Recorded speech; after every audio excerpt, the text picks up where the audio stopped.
In eastern Britain lies the land of the Iceni tribe, a resilient people dwelling in sloping villages and sparse hamlets bordering windswept pastures. Their loyalty belongs to King Prasadigus, whose reign has witnessed a land perpetually scarred by the scourge of war.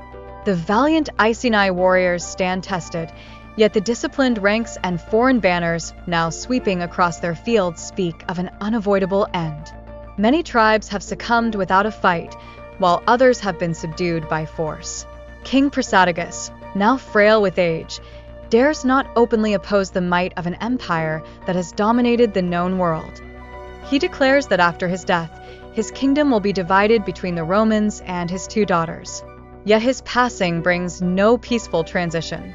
Instead, the Romans seize the lands of Icenian nobles and invade the late king's estate.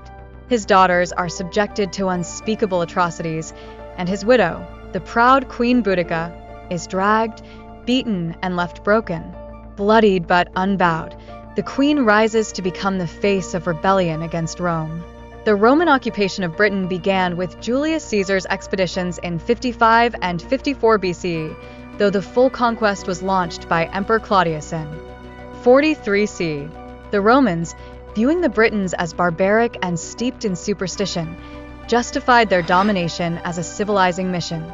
The grandeur of Rome, a city of aqueducts, grand monuments, and philosophical brilliance, stood as a testament to their perceived superiority. However, this prosperity was built on the violent subjugation and enslavement of other peoples. Now, under the volatile rule of Emperor Nero, Britain's Roman governor, Gaius Suetonius Paulinus, leads a campaign to crush the Druidic stronghold on the Isle of Mona. Far from Mona, the queen with a scarred back, Boudica, rallies her people. Unlike some tribes that have chosen to coexist under Roman authority to preserve their hierarchy, Boudica refuses to bow. Her mistrust of Rome resonates with the Trinovans, a neighboring tribe displaced from their ancestral city, Camulodunum, which has been transformed into a Roman colony. Together, the Iceni and Trinovans march under Boudica's banner, driven by shared grievances: the financial burdens of Roman taxation, heavy debts, and the humiliation of their people. The details of Boudica's uprising are preserved in the works of Tacitus, writing around 100 CE, and Cassius Dio, about a century later. Tacitus likely drew from first-hand accounts, including those of his father-in-law Agricola, who served in Britain during the revolt. Dio's narrative, while possibly influenced by earlier, now lost sources, is interwoven with dramatic embellishments and critiques of Roman politics. Both historians portray the Britons as fierce yet marginalized, emphasizing the rebellion's brutality. The wrath of Boudica's army first descends upon the Roman colony of Camulodunum. The city's elegant streets and tiled houses are consumed by fire and chaos. Roman defenders retreat to the Temple of Claudius, holding out for 2 desperate days before the rebels overrun and annihilate them. Tacitus and Dio recount horrifying scenes of mutilation and sacrifice, though such claims warrant skepticism. What is indisputable is the layer of ash that marks the colony's obliteration. The Roman 9th Legion marches to relieve the burning city, but is ambushed and decimated by Boudica's forces, with only the cavalry managing to escape. As the rebellion spreads, Governor Suetonius races to Londinium, modern-day London, a burgeoning Roman trade hub. Despite desperate pleas for protection, Suetonius deems the city indefensible and prepares for a decisive confrontation elsewhere. The rebellion, led by the indomitable Queen Boudica, has shaken Roman rule to its core. Those capable of marching escape with the Roman army, leaving behind the elderly, the infirm, and those too stubbornly attached to their homes, all doomed to perish. The rebels arrive and burn the settlement to the ground, house by house. Tacitus recounts the fall of the Roman town of Verulamium to the rebellion, while Dio estimates that 80,000 Romans and their allies perished during the uprising, temporarily loosening Rome's grip on Britain. To the Romans, the greatest humiliation was that all this devastation had been orchestrated by a woman, Queen Boudica. Faced with the growing tide of revolt, Suetonius must act swiftly. With 10,000 soldiers, he positions his forces at the edge of a dense woodland. Before him stretches an open plain, where waves of warriors surge forward, chanting, beating their shields, and rattling forth in chariots. Tens of thousands of Britons have gathered, driven by the desire to overthrow Roman rule and fight for their defiant queen. Behind the rebel ranks, a line of wagons holds the families of the tribes, their wives watching with faith in an assured victory. Addressing his troops, Suetonius invokes their identity as Romans, favored by the gods and rulers of the world. He reminds them of the atrocities committed by the rebels, the burning cities, the slaughtered citizens, and declares that surrender will yield no mercy. Better to fall in battle than to be captured and butchered, he proclaims.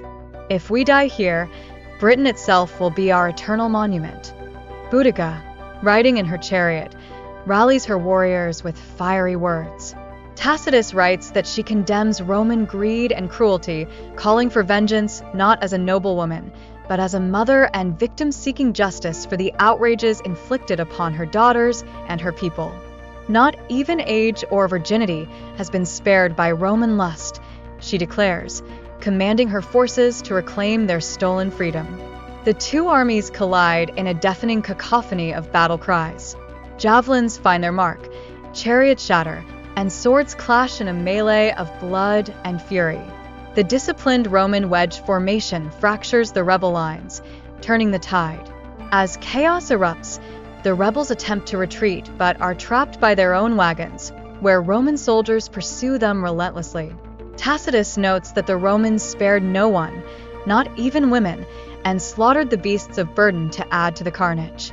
Though some rebels, including Boudica, managed to flee, their forces are irreparably diminished. The queen herself succumbs, whether by poison, injury, or illness. Remains uncertain. The Britons mourn their fallen leader and grant her a costly burial, but their hope of rebellion dies with her. Scattered and defeated, they retreat to their homes, acknowledging their subjugation. In the aftermath, Suetonius unleashes brutal reprisals on Britain, hunting down remnants of resistance. Emperor Nero, however, fearing that excessive cruelty might reignite rebellion, replaces Suetonius with a more conciliatory governor. Yet, even as Nero deals with rebellion in Britain, another defiance rises closer to home. Nero soon turns his ire to a new sect, the Christians, whom he blames for the Great Fire of Rome. Tacitus describes the emperor's merciless punishments. Christians are arrested, tortured, and executed in grotesque spectacles, their bodies torn by dogs or set aflame as torches to light the night. These horrific displays take place in Nero's gardens, reflecting not only the cruelty of the emperor, but also the relentless nature of Roman conquest and oppression, persistent hallmarks of the empire. The British revolt, fierce and fiery as it was, ended with the crushing might of the Roman legions. Once the flames of rebellion were extinguished, the Romans turned their gaze towards the future, setting about the arduous task of rebuilding Londinium. What had been reduced to ash and ruin was transformed into a vast and thriving provincial capital, a centerpiece of Roman order and engineering. Roads were extended, stone fortifications rose, and trade networks flourished as the city became a hub of commerce and governance. Simultaneously, Roman administrators established new settlements on the lands of the Iceni, once the stronghold of defiance, as a calculated display of their enduring dominance. Though the rebellion had shaken the empire's grip on Britain, it proved to be but a momentary tremor. The Roman hold on the province, tested and tempered by Boudica's revolt, remained steadfast, surviving even the turbulent end of Nero's reign. Over the course of the next 3 centuries, Roman Britain evolved into a key territory of the empire, its cities adorned with temples, baths, and forums that bore the unmistakable mark of Roman civilization. The memory of the revolt, however, began to fade, eclipsed by the steady march of time and the empire's grand achievements. Boudica, who once stood as the fierce heart of British resistance, receded into obscurity. Her name, her deeds, and the burning passion of her cause became shadowy fragments, whispered only in local legend or dismissed as relics of a barbaric past. By the time the Romans withdrew from Britain, Her legacy was nearly forgotten, buried under the weight of centuries. Yet, as is often the case with history, the past refused to remain silent.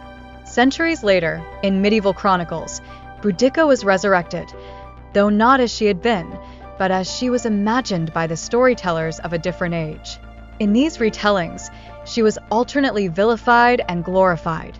To some chroniclers, she was a savage butcher, an emblem of chaos and destruction, a woman who had unleashed unspeakable violence upon both Romans and Britons alike. To others, she emerged as a heroic figure, a symbol of patriotism and unyielding female strength, whose defiance in the face of an overwhelming empire made her a tragic, noble character. As history gave way to poetry, plays, and political discourse, Boudica became an ever-shifting symbol. In the Renaissance, she was recast as an anti-imperial icon, a figure whose rebellion resonated with those resisting tyranny. Later still, as the British Empire expanded, she was reimagined as a kind of tragic godmother of that empire, her struggle romanticized as an early, if doomed, assertion of British identity.